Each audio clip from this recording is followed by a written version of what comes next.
Coming up today on Homemade Live. You've heard of Sleepless in Seattle? You should never be snackless in Seattle. Poached egg over that, and my knees are just gonna buckle. Today, we're celebrating some of the flavors from my hometown of Seattle, Washington. I will put that under my pillow and sleep like a god. Former Seattle Seahawks Sidney Rice stops by. We got a Seahawk in the house! And reveals how he went from pro athlete to pro winemaker. 100 bottles in, we're like, let's do it.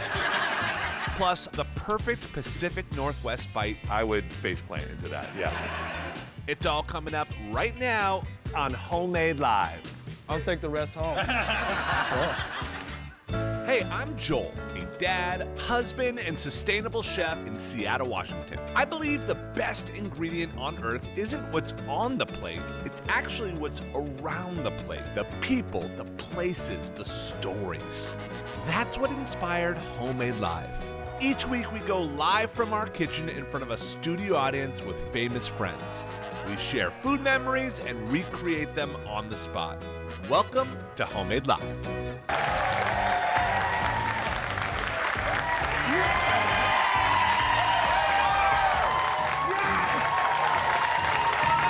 Yes, okay. Thank you. Oh my gosh. Seattle is in the house. I love it. What's so cool about this show is we don't shoot in LA with those Hollywooders. We don't need that. We're not in New York with all the fancy celebs.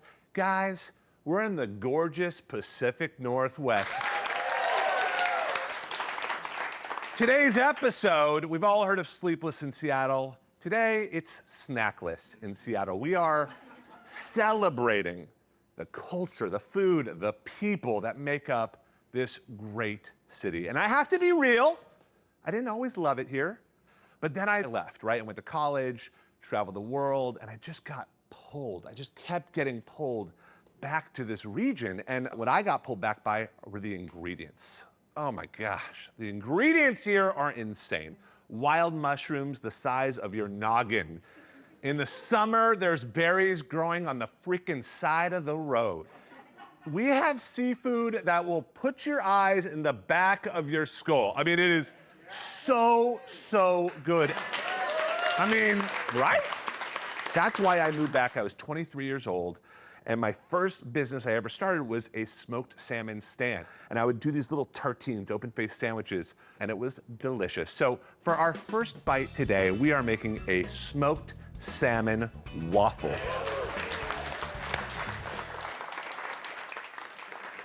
I don't know about you guys, but I feel like waffles are just like the same thing over and over. It's kind of cool to think of like a savory waffle. So this waffle starts out really easy. We've got all-purpose flour. We're gonna add a little bit of salt, a little bit of sugar, and with just like any quick bread recipe, there's kind of two teams. So there's the dry team, and then there's the wet team. I'm gonna add a little bit of baking powder, give that a quick whisk. Really easy. And then the wet team, it's kind of like two families and then their baby is the waffle. Does that make sense? It's a little creepy, but here we go. Always crack in a separate bowl. That way it doesn't ruin whatever you're cracking. It's kind of like an insurance bowl. So I'm gonna crack one. Okay, that one's good. That goes in. I'll do one more. Easy peasy. That goes in. And then some melted butter. So I'm gonna whisk that up. Now, I'm gonna throw an ingredient in here that I think it's gonna be the next big ingredient. It is awesome, sorghum. It's kind of whole grain, really good for you, gluten-free. You cook it, it's got these little pearls like this. And when we tested this recipe, we wanted to put something that's got a little bite into it, a little bounce, and not just have like a normal waffle. So what you do here is you kind of grab the wet family, add it to the dry family, and you kind of whisk that up. Right, and get that going. And by the way, when you whisk this, you want to get all the lumps out. Like everyone does, keep it lumpy. Repeat that back, keep it lumpy. That's the only time you can say that and it be okay, all right? Keep it lumpy, all right? And kind of when it starts to look like cottage cheese, I hate saying that, like cottage cheese, ricotta, I don't know. But when it looks a little lumpy, that's when I just want you to stop. When you overmix it, it makes for a tough waffle, but when you kind of keep it at that stage, it will keep it nice and supple. And then we're gonna go in with this sorghum, which is crazy. So we're gonna go right in. You could put in like rice or farro or things like that, but we just found sorghum works so good. And if you just see, we just kind of work that in. I mean, it's so delicious. It's not your everyday waffle, which is what I love. Beautiful. We've been like waffling everything in our house. I've got 2 kids under 4, and they've just discovered food coloring. Huge mistake. Every waffle comes out looking like roadkill. Like I don't know what they're sticking in there. But anyway, so you could use a scoop. You can kind of just eye it. But we're just kind of pouring this in. This already smells and looks incredible. Awesome. Oh my gosh. All right, well, let those cook for a couple minutes. They just come out looking like this. All right, really simple. This would be like a great little app. I mean, 2 of those for breakfast, but don't just think breakfast for this. I think this is like really rad as a lunch. I think this is a great entree, to be honest. All right, so we've got mascarpone cheese, kind of like fancy cream cheese. It's a little more tangy. It's got a little bit more kind of heft to it.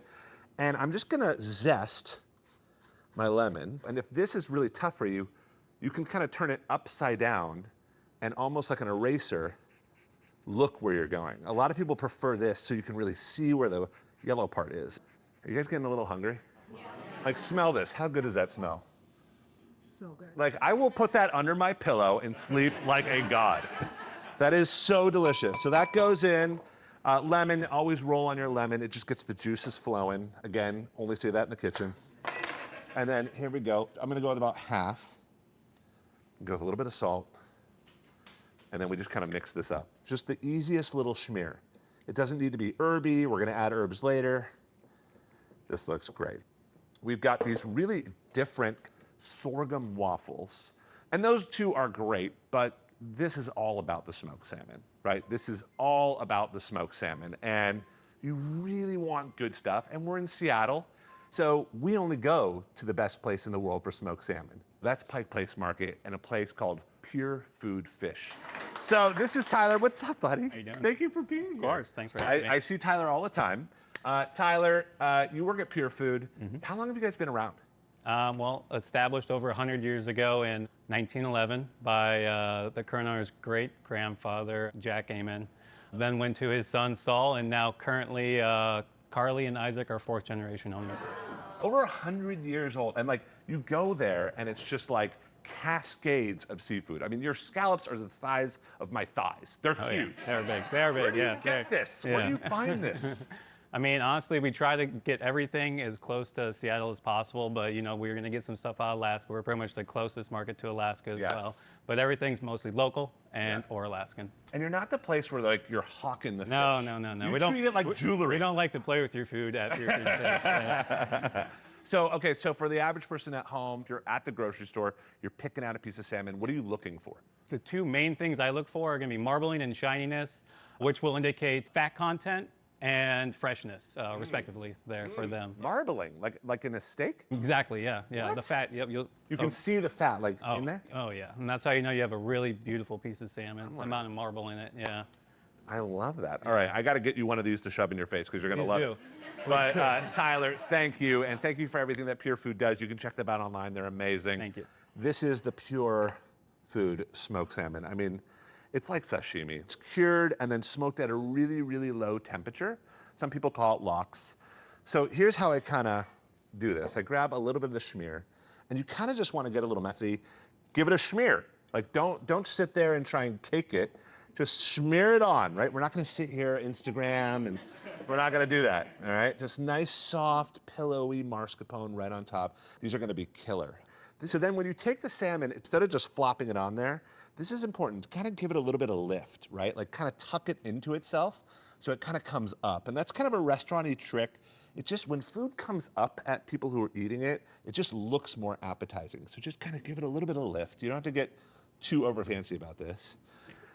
That looks great. And then we've got some fresh herbs. We've got some dill. We've got some tarragon. We've got some chives, all the usual suspects. If you only have one of these, that's cool too. Mint would be really good. So just from up high, yeah, you can give me a little ooh. Give me a little ooh and ah. I mean, look how insane that looks. A poached egg over that, and my knees are just gonna buckle. Yeah. And then right over the top of this, I know this is like a total zinger, but grab like really high quality maple syrup. I know this seems like, what? Don't drown it like you would like, normal waffles, but just a little. Isn't that beautiful? I mean, I would faceplant into that, yeah. This looks incredible. So I'm gonna give this whole plate to Tyler for one sec. You get into that. But I also got more. I got more. Don't you worry. I came prepared because my Seattleite family's in the house. Get it up here. I'll pass this over to you. Pass it around. Get messy. That's what homemade is all about. I kind of want one too, but I honestly just want to stare at Tyler. Oh man, Is that good? it's everything. The sweet, the savory, the lemon for sure. So good, right? It's light. It's not too heavy. It kind of tastes desserty, but at the same time, it kind of brings that savory notes, which I love. You guys have now heard my story about how I left Seattle, came back to Seattle. This is the time when we love to hear your stories. So check this out. Hey Joel, it's Jackson. I'm from Seattle, Washington. Our family loves to cook salmon, and this is how we make it. So we dash some onion powder on, top it off with some cumin, some paprika, lather that thing in butter, always more the merrier with the garlic. To top it off, sprinkle some lemon zest. Set the oven to 400 degrees, about 15 minutes until it's nice and crispy. The crispy skin, that's the best part. I just love it. It's my favorite. You're gonna love it too. Amazing, amazing. Thank you, thank you. First cool Seattle is, there is one major downside, major downside, which is being a Seattle sports fan. We have been let down a lot, with the exception of a monster Super Bowl.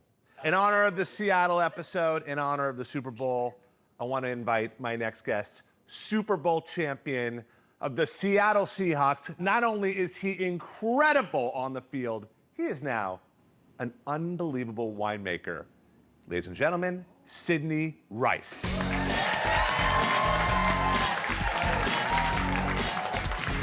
I mean, we got a Seahawk in the house! Unbelievable. This is your 12s. This is your 12s. For those of you who don't know at home, in Seattle, you know, we're called the 12s. The audience is called the 12s because we're loud as heck. Speaking of insane, I saw you coming out. Like, there's some bling going on. Did you really? Just a little bit. Just a little bit.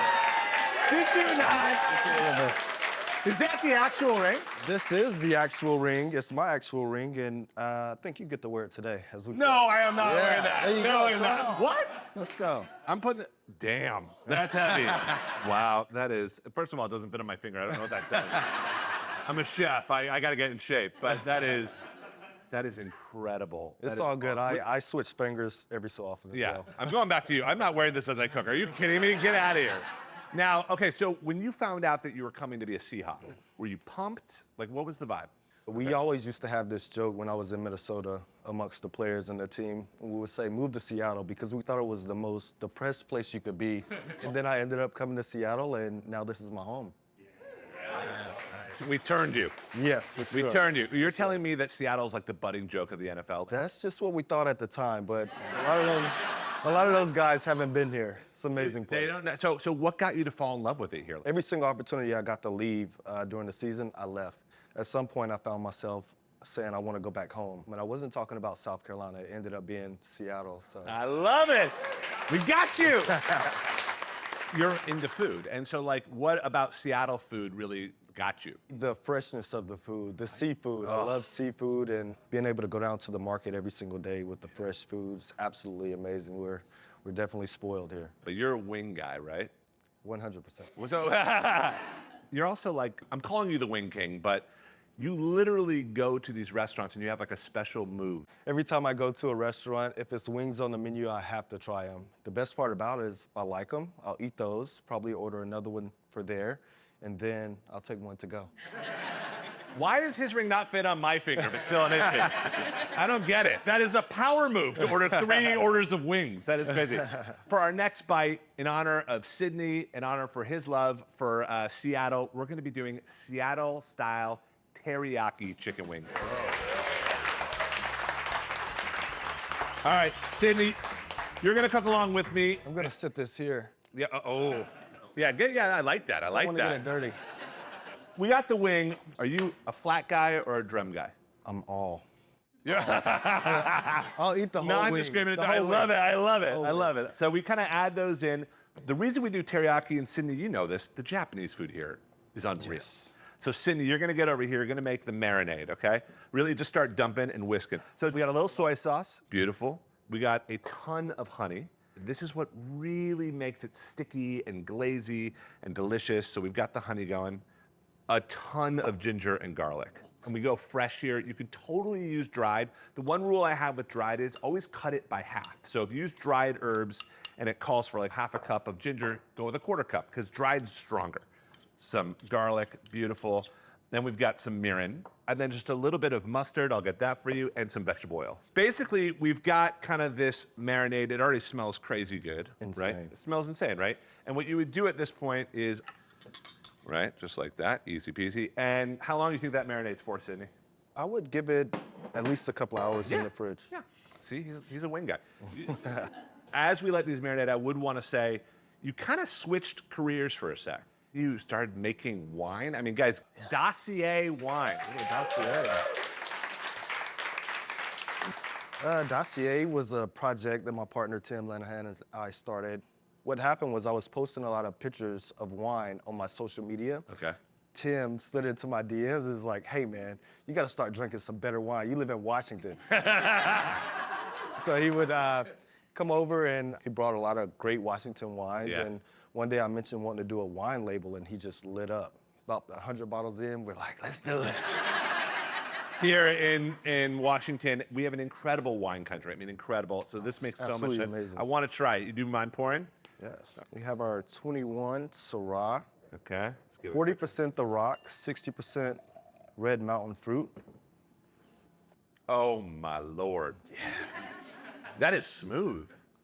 This being a 21 and being that smooth right out of the bottle, being approachable is what we're going for. Crushed it. Dude, thank you. Thank you. That would pair perfectly with these wings. I'm putting this in my pocket. Dude, that is really, really good wine. All right, back to the wings. This has been going for 4 hours. And then you take it out, you lay it on a sheet tray, and then if you guys want really crispy wings that are not fried, are you ready? Sydney, you're not even gonna know this move. You gotta turn up your heat on the temperature on the oven to about 425 degrees, so really hot, 20 minutes. Do not look inside. After 20 minutes, turn it down to about 175. Dude, I could sit in 175 degree oven. That is really low. Let it go for about an hour. So it's gonna be really cooked, but what it does is it kind of dries it out like beef jerky almost, and it gives it this really beautiful crust. So look at these puppies. Damn. Like that. Beautiful. Yeah, I mean, this is how you do some wings. You've probably done this a million times. You know where I'm about to go right now. Yes. So Toss them. what we did is we scraped those wings in.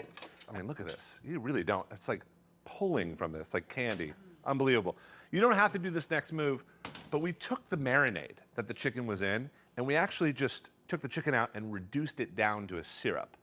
So it just concentrates all the flavors, makes it incredible. So I'm gonna just toss this over here. Sydney, I think you know what to do next. Don't fumble it, baby. Let's Don't toss fumble these it. things. Yeah. Go big. Go. Yeah. See, he's got it. More of this. More of this. All right. Beautiful. All right. Now throw them on here. Guys, look at this. Look at the sheen of this. If you're a Seattleite, you know that screams a teriyaki joint right there. That is everything you love. Oh my gosh. All of that in there. Let's go. You're pumped. He's pumped. He's pumped. I love it. All right. So wings are down. A couple of quick things. You don't have to do this. Again, these are awesome. I got some sesame seeds. Right. You want to hit it with some scallions, Sydney? Oh, for sure. Okay. Again, just a little bit of color. And then this stuff, literally, I wish you could just inject it into my mouth. I don't know. This is unbelievable. This is called crispy chili garlic. Have you messed with this stuff yet? I haven't. I'm about to, though. You're about to. You're about to. So you just kind of take this and you just kind of hit it. Oh.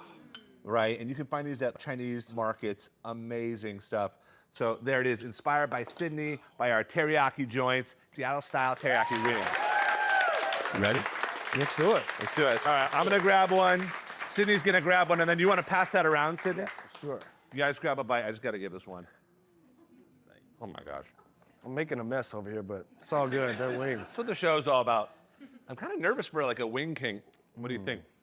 Amazing. Really? I'll take the rest home. I love it. Isn't that good?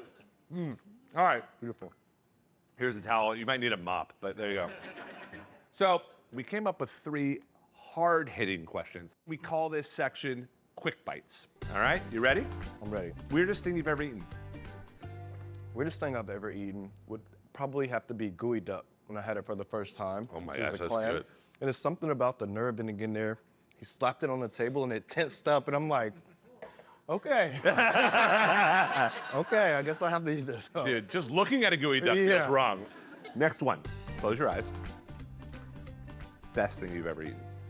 I think Wednesday night, went to a restaurant in San Francisco. Actually, it's 2 things. First one was a lamb tartare with a spot prawn and caviar. And it was just brilliant. The This second guy one, with the wine. This guy is like unbelievable. the second one would have to be a smoked duck that was aged for 14 days. They set it beside their fire in the kitchen for about 7 hours and then seared it to absolute I perfection. bet that fat on that duck just picked up that it was- smoke. Oh my God. It was brilliant. It's wonderful. Dude, that is awesome. All right, last question. A hot dog. Is it a sandwich? Technically, it is. All right. We have Dossier, but we do kind of end every episode with just a little libation, a little bit of something to kind of cap the meal with. Sydney's journey here, when you first got traded here, you were not loving it. When I first grew up here, I was not loving it because a lot of people think it's kind of dark, kind of rainy. So we're going to make what's called a dark and stormy. You guys heard of dark and stormy? We're gonna do this with cold brew. So this is really, really nice. So one thing we didn't talk about is how good the coffee is here. Coffee here is crazy. So this makes 2. So Sydney, I got a little jigger here. We're gonna start with a little bit of rum. So I'm gonna just fill this up and then you pour 1 in each glass. This is such an easy cocktail to rock out, guys. Can I pour 2 in mine? You may not. We got Dossier, buddy. We're good. That's awesome. And then just kind of grab a spoon, and I like to just kind of move it. The reason why you do this in cocktails versus shaking it is you don't want the ice to melt. So this is a really nice way to kind of keep the ice intact. And then we've got ginger beer, which is basically just ginger ale, right? Non-alcoholic. Go with about half in each glass. There you go, Sydney. This is such a nice cocktail. I love it. And then this is where it gets a little crazy. So we're gonna go with a squeeze of lime. I'll do one of mine, you do one of yours. To get every little ounce of lime out, you know the trick or no? Okay. Do you flip it? Well, you definitely flip it. Don't squeeze into the ceiling. But you flip it, and then you bite the back. So like this. Try it out. Try biting it. At Try least biting it's it. my glass. Yeah. Yeah, baby. It works. You got it. It worked. It worked, right? And then you just do a little floater. This is why it's called a dark and stormy. You just got this cold brew coffee, which is just so nice. And you just kind of let that float right on top. And it just kind of splits, and it's just this beautiful kind of vibe. Yours is not split enough because you didn't go hard enough with that lime. Next time. A little bit of fresh mint, and just kind of tuck that in. You can throw in some more lime if you want. And this, my friends, is, I think, a cocktail that represents Seattle in all of its glory. Here's to Seattle. Always. Cheers. Ooh. That's good, right? I love it. So different. I love it. You guys, I want to give a quick toast to everyone who just watched the show. I want to give a toast to all the Seattleites in the crowd today. You guys kicked butt. I want to toast the man that brought us home a championship, Sidney Rice. We'll see you next time. Thank you so much for joining. We'll catch you on Homemade Live. Take care. Dude, you crushed it.